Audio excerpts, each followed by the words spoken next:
Kepolisian mengungkap kematian dosen muda Universitas 17 Agustus 1945, Untag, Semarang berinisial DLL, 35, disebabkan karena sakit.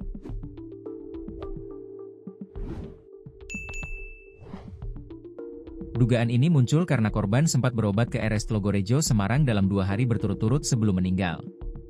Penyebab kematian korban diduga karena sakit, ucap Kapolsek Gajah Mungkur, AKP Nasoir kepada tribunjateng.com, Selasa, 18 November 2025. Korban sebelumnya ditemukan meninggal di sebuah kamar kos hotel, Kostel, Jalan Telaga Bodas Raya nomor 11 Karangrejo, Kecamatan Gajah Mungkur, Kota Semarang pada Senin, 17 November 2025, sekira pukul 5.30. Informasi yang dihimpun tribunjateng.com, korban telah menempati kostel tersebut pada 2 tahun terakhir.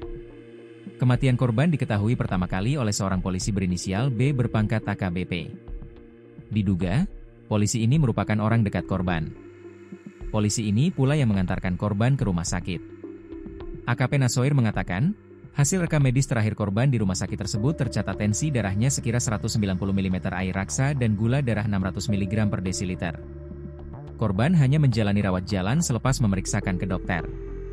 Tim Inafis Polrestabes Semarang juga tidak menemukan tanda-tanda kekerasan di tubuh korban, ujarnya. Terkait hubungan korban dengan polisi tersebut, AKP Nasoir membenarkannya. Namun dia enggan menjelaskannya lebih detail hubungan mereka. Bisa langsung tanya ke Propam Polrestabes Semarang, bebernya. Sebagaimana diberitakan, seorang perempuan yang merupakan dosen muda di Untag Semarang berinisial DLL, 35, ditemukan meninggal di sebuah kamar kostel Jalan Telaga Bodas Raya nomor 11 Karangrejo, Gajah Mungkur, Kota Semarang, Senin, 17 November 2025, sekira pukul 5.30. Kematian korban pertama kali dilaporkan oleh seorang perwira polisi berpangkat AKBP. Polisi pria ini berinisial B bertugas di Direktorat Samapta Polda Jateng Bagian Pengendalian Massa, Dalmas.